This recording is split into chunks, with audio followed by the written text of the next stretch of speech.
Olá, boa noite para você. Um terapeuta que ficou conhecido por fazer sessões virtuais de meditação durante a pandemia virou réu. Ele foi denunciado pelo Ministério Público de São Paulo por estupro de vulnerável.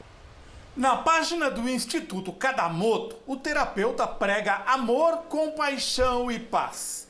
Ele oferece cursos de meditação online, mas também sobre o poder da influência. Segundo o Ministério Público de São Paulo, foi usando este poder que ele cometeu 5 atos de estupro de vulnerável contra uma ex-aluna. A vítima, ela iniciou como estudante e ela passou a ser paciente do senhor Tadashi.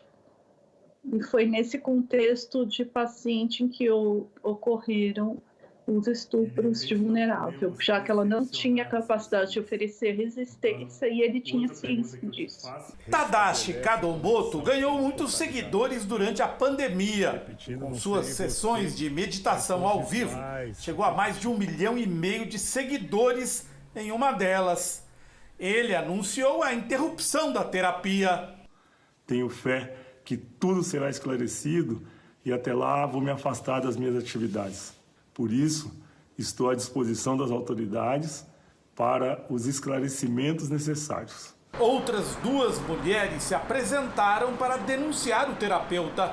A mulher que formalizou a denúncia disse que procurou o terapeuta porque sofria de distúrbios alimentares.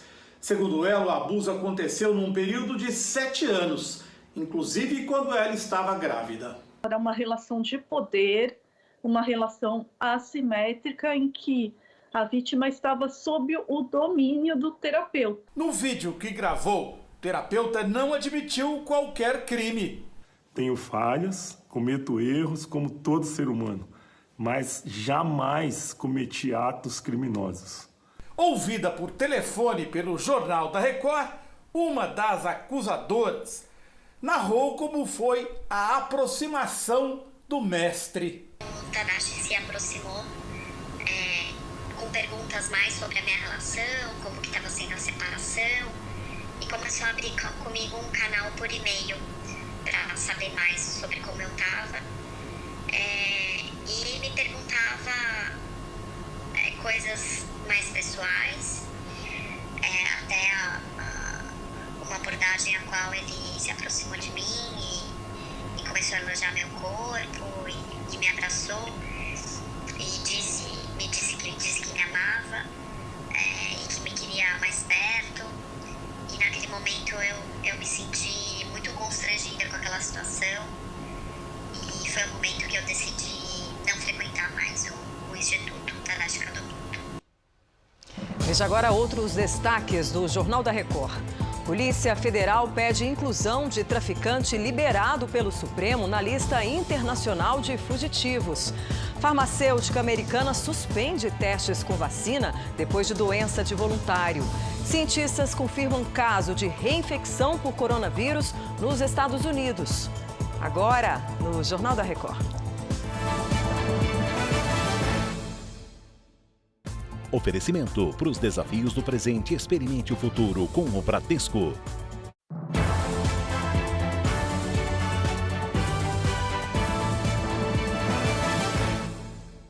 Olha, uma falsa vacina contra a Covid-19 seria vendida em Niterói, na região metropolitana do Rio. Vamos falar com o Leonardo Aque. Boa noite. De onde vem essa informação, Leonardo?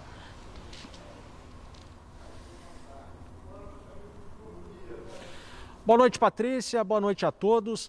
A Agência Nacional de Vigilância Sanitária recebeu uma denúncia sobre o falso produto que estaria sendo vendido desde setembro.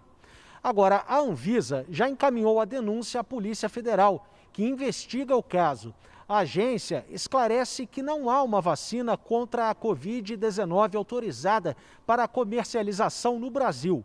produto vendido de forma clandestina estaria sendo anunciado como uma versão da vacina que está sendo desenvolvida em Oxford e que teve parte dos testes clínicos realizados no Brasil graças a um acordo com a Fiocruz. A empresa investigada não tem autorização ou convênio com as autoridades sanitárias ou com a empresa que desenvolve a verdadeira vacina. Patrícia. Obrigada, Leonardo, pelas suas informações. E o estudo da vacina contra a Covid-19 da Johnson & Johnson foi interrompido. O motivo seria uma doença inexplicada em um participante dos testes. Um documento enviado a pesquisadores que fazem os testes clínicos de 60 mil pacientes afirma que uma regra de pausa foi cumprida. O sistema online usado para inscrever pacientes no estudo foi fechado e um órgão independente que zela pela segurança dos pacientes foi convocado. A empresa se recusou a divulgar mais detalhes. E depois de 3 meses, o Rio Grande do Sul volta a ter regiões em bandeira amarela de risco médio para o coronavírus. Os detalhes com Vitor Costa. Boa noite, Vitor. Muito boa noite, Patrícia. Boa noite a todos. Essa é a 23ª semana de aplicação do modelo de distanciamento controlado adotado no estado. A última bandeira amarela havia sido registrada no fim de junho. A partir desta terça-feira, as regiões de Bagé, Pelotas e Palmeira das Missões já poderão adotar medidas mais brandas, previstas na bandeira amarela de risco médio para a transmissão da Covid-19. A melhora dos números de ocupação de leitos de UTI também fez com que o estado não tivesse nenhuma região em bandeira vermelha, de risco alto. Essa classificação vale até a próxima semana, quando outra rodada de bandeiras for anunciada pelo governo do estado. Patrícia. Obrigada, Vitor. O governo da China vai testar toda a população de uma cidade. E quem tem os detalhes é a nossa correspondente na Ásia, Silvia Kikuchi. Boa tarde aí para você, Silvia.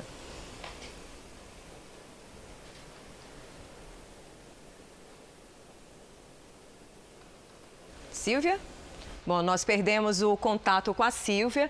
Agora a gente vai dar a notícia que cientistas confirmaram o primeiro caso de reinfecção por Covid-19 nos Estados Unidos. O 5º no mundo, viu? O estudo foi publicado nesta segunda-feira na revista científica The Lancet e foi assinada por pesquisadores da Universidade de Nevada. Segundo a pesquisa, um homem de 25 anos testou positivo para 2 variantes do novo coronavírus em um espaço de tempo de 48 dias. A segunda infecção foi mais grave e ele precisou ser internado para receber oxigênio.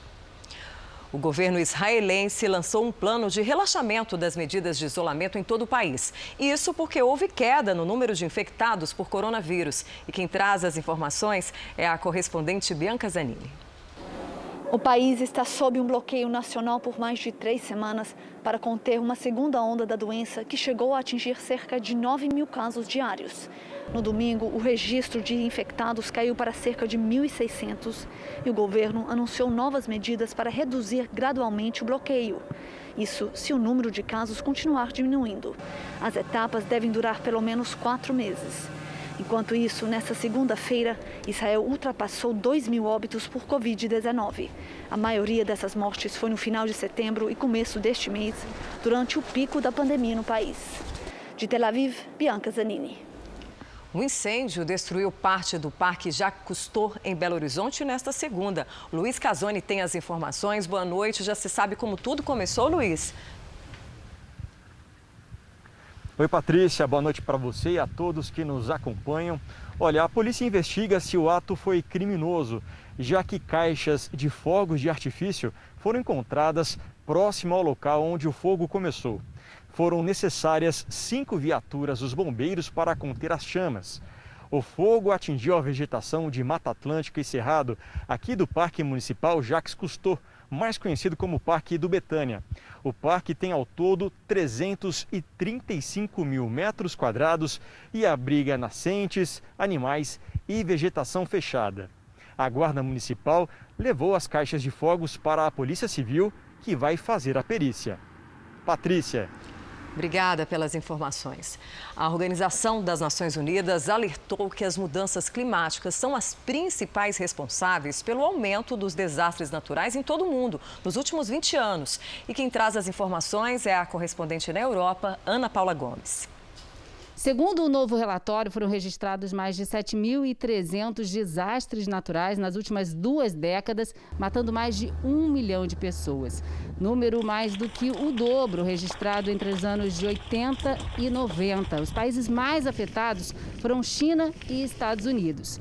Os especialistas alertam que ondas de calor e de clima seco são as principais ameaças daqui para frente por causa do efeito estufa. As Nações Unidas fizeram apelo aos governantes para que invistam em estratégias para conter o risco. De Lisboa, Ana Paula Gomes.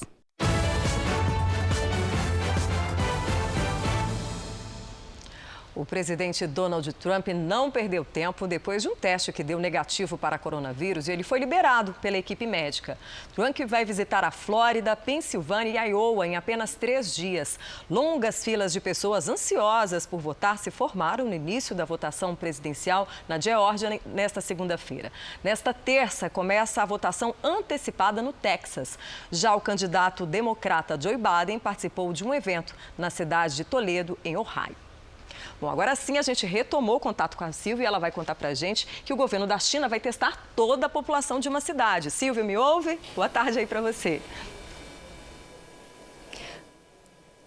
Olá, Patrícia, boa noite. As autoridades sanitárias locais deram um prazo de 5 dias para os 9 milhões de habitantes concluírem os testes. Os exames em massa estão sendo realizados depois da descoberta de 12 casos ligados a um hospital que cuida de pacientes com coronavírus. A cidade de Qingdao fica a 340 quilômetros ao sul de Pequim e recebeu quase 5 milhões de turistas na última semana de feriado. A China não relatava novos casos locais de Covid-19 desde agosto, mas continua em alerta máximo. Patrícia. Obrigada, Silvia. E veja a seguir, traficante liberado pelo Supremo entra para a lista de fugitivos da Interpol. E ainda, líder norte-americano Kim Jong-un chora ao falar da crise econômica no país.